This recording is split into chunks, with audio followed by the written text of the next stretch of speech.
They got Tbull here. Today we got a game in the Kansas. Tier 7 American battleship. Bill Sims on the screen there. There's the build, of course. And like the rest of you, we're grinding out the mods. The epic mods just came out a couple weeks ago. And I got all of them except for the artillery plotting room. Alright, so I'm working on the American battleships high tiers. Crash Zone Domination Mode is the name of the game. We're in the middle spawn here. Don't ever really love being in the middle with battleships, or typically I'd rather be on one flank or the other, a little bit easier to protect yourself and get to crossfire positions. But nevertheless, we play the side that we're on now. A and B, 2 caps to the northeast, 1 cap to the south of us. All right, well, strategically, of course, the 2 cap side is more valuable as there's twice as many points available on that side. And in these domination mode games where one side already controls a base, if we capture that B over there, not only are we gaining another source of income, but we're subtracting 1 from red.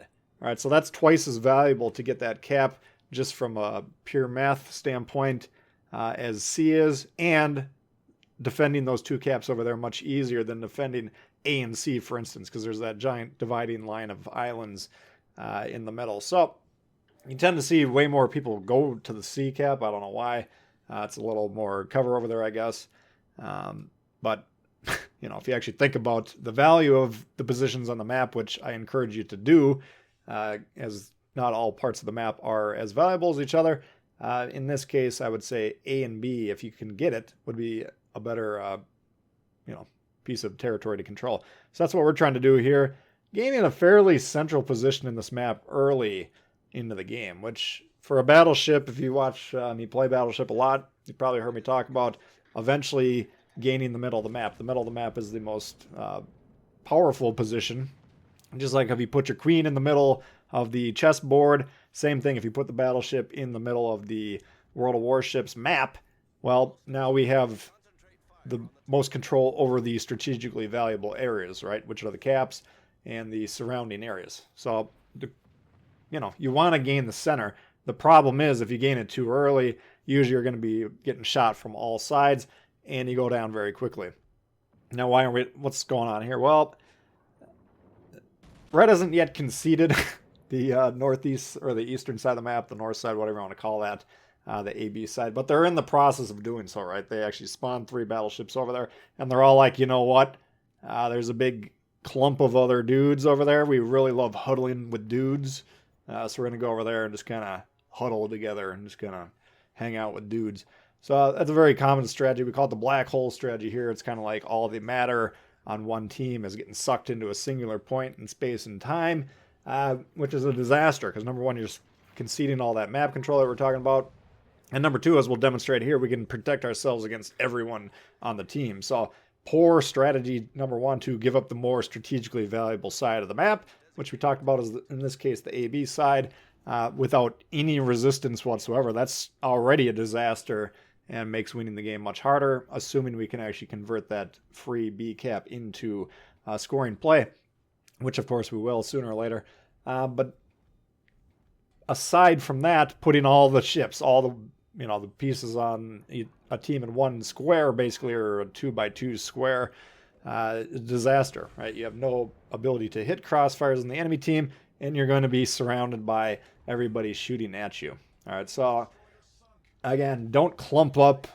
If you're learning the game, if you're trying to learn just by viewing what others are doing around you, you might have come to the conclusion that's the way the game's played because this is what all the dudes are doing, right? Do not do it. Most of the guys playing Battleship, especially at high tiers, have no idea what the hell they're doing. All right, so find someone, either me if you like this channel, or find someone else who knows what they're talking about and learn from them. Do not learn from randos because obviously in many instances they're quite confused. All right, so had some difficulties shooting that Maz early. We did get the kill. Meteor shot on the Z39B. Now these are great.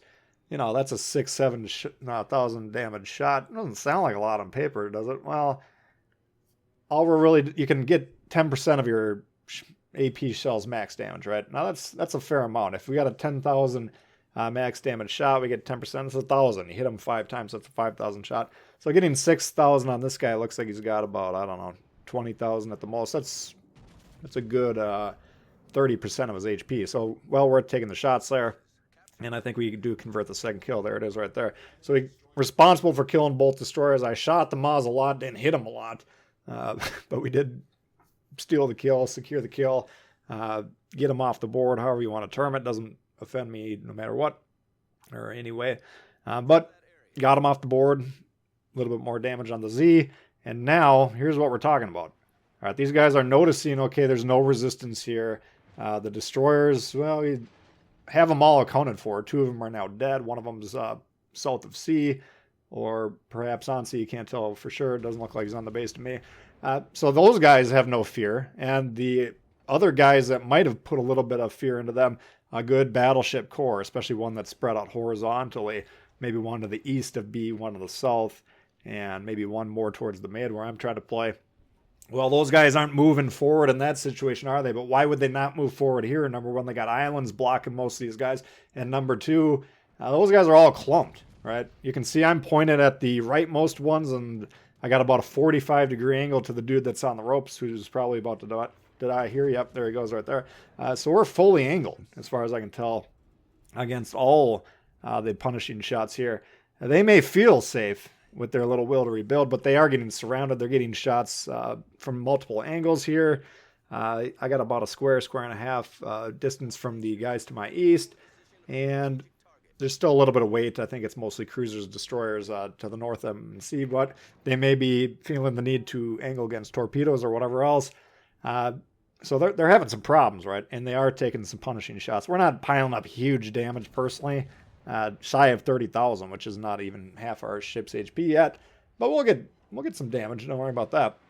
But more importantly, we're in a good position here, good crossfire generating position, where when these broadsides are being presented, we go ahead and pull the trigger, and boom, ships are gone. So these guys are getting quite dinged up, and it's due to the spreading out of the battleship positions on blue and the clumping up of red, right? This is, you can ignore what I'm doing completely and what everyone else is doing on my team completely, and just view this as the effectiveness of the clump in action. This is results to be expected.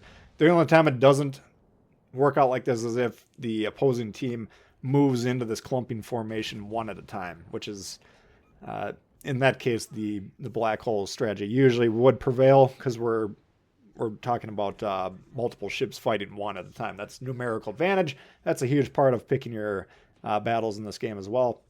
Very hard to win numerically inferior fights. So, but you know, if blue in this case, or red, if we're the ones clumping up, if the opposing team does kind of move up together roughly at the same tempo, well, then the clump they're in serious trouble. We're talking single digit win percentage at that point in time. All right, so team piling up. We didn't get the kill there, I don't believe, but we're up to 4 kills, hunting the Kraken right now. And I want to move forward here because this Zeiton looks like he's coming around here. And again, I've now generated, we're still about square and a half away from the guy. So he's got 2 dudes to my east, which in his case, he needs to think, okay, that's probably the bigger threat, right? We got 2 battleships shooting me from one direction. Well, I'm over here, and I'm trying to move as far to the west now as I can, because as he comes around, he's either got to angle towards me or the battleships to the east. Trying to blast a Nagato. Come on, who's not going to shoot a Nagato in this day and age, especially with a vicious can? Just didn't blow him up, didn't dev strike him, but whatever. Might have taken a shot there from the Zeiton, who, again, we were positioning to kill him as he's coming around the bend. Kind of gave up on that.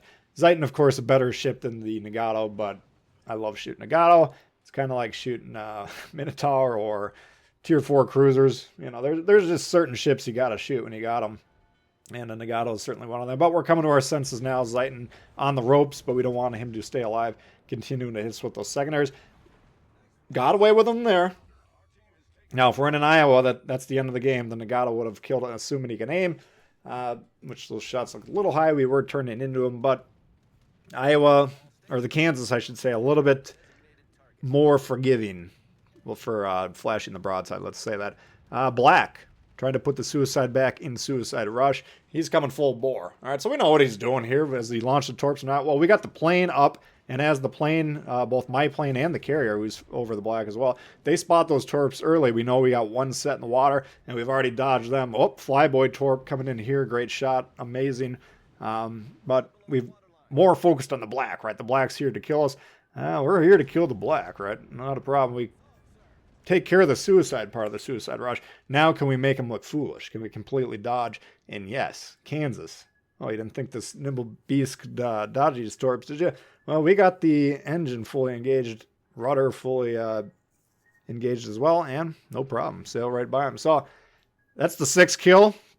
Not a lot of damage. We didn't quite double our ship's HP and damage, but like I say, we were in good, powerful, centralized positions, and we were able to just say, okay, there's a target that's looking vulnerable. Boom, boom, boom, boom, and we're just taking them out left and right. And the red team being clumped up, they had no response, right? I mean, they needed to focus me first because I was the one kind of creating a lot of those right angles. But nevertheless, they were kind of tied down trying to capture C, which I don't believe they ever did. Carrier made me a little bit nervous. For some reason, the carrier late in the game. I mean, I get the carrier wants to move forward, but pace yourself. Don't get too far forward. Anyway, that's a look at the Kansas for you guys. Hopefully you did enjoy it. If you did, please hit the thumbs up. New to the channel, consider subscribing. Lots of World of Warships coming for all the time. Questions, comments, leave them below. Love to hear from you, and we'll see y'all later. All right, peace.